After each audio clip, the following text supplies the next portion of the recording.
You know, let's not joke around here. We're talking about someone that nearly fucking severed my arm with a machete. He used to really enjoy, or seemed to enjoy, being armed with knives, blades, weaponry.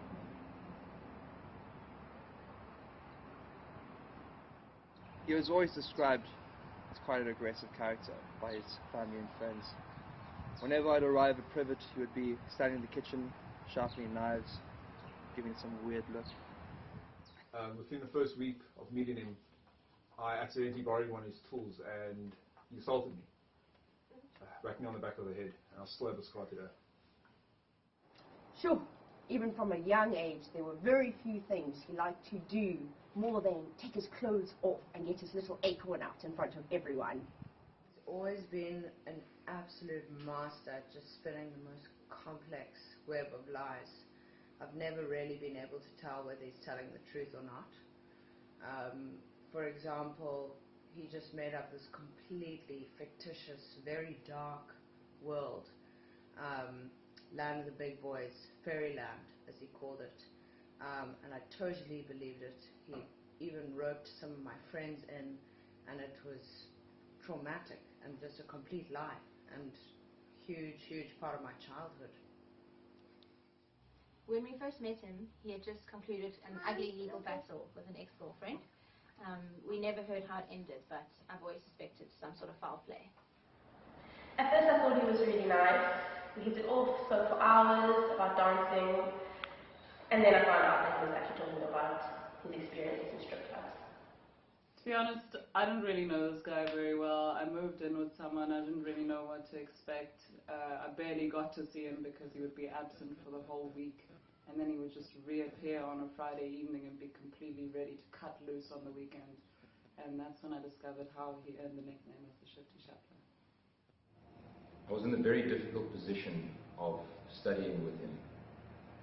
His attendance in lectures was sporadic at best, and maybe that's actually a good thing, because when he was in lectures, he was either drunk, high, or hungover, and in many cases he was all three.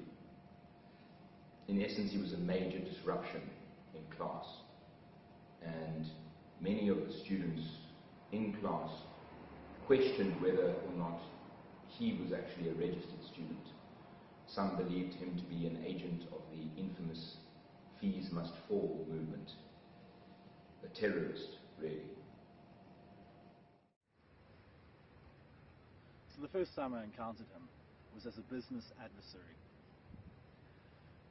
Me and my colleague, we were trying to do a community service, you know, providing wholesale products. He just came and undercut our prices. He was progressive in his business strategy, cutthroat actually. So much so he even taught me about a thing known as the snake bite. Yeah, so a lot of people ask me, what was it like to have him as a roommate? I mean, I think that's a term that gets thrown around a lot, but there was certainly no love lost there. I mean, I once caught him pissing into my fridge. He claimed to be asleep at the time, but it's pretty hard to believe that when he's looking you in the eye, holding his meat and 2 veg, got a stream directly on target onto your loaf of bread. To me, that was very clearly a message that he was sending. Everybody thinks he's quite hardcore. I think he's a bit of a Nazi.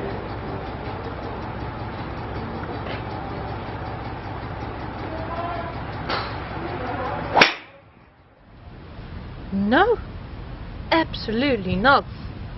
It's the first time I'm hearing of any of this. He's never mentioned any of this.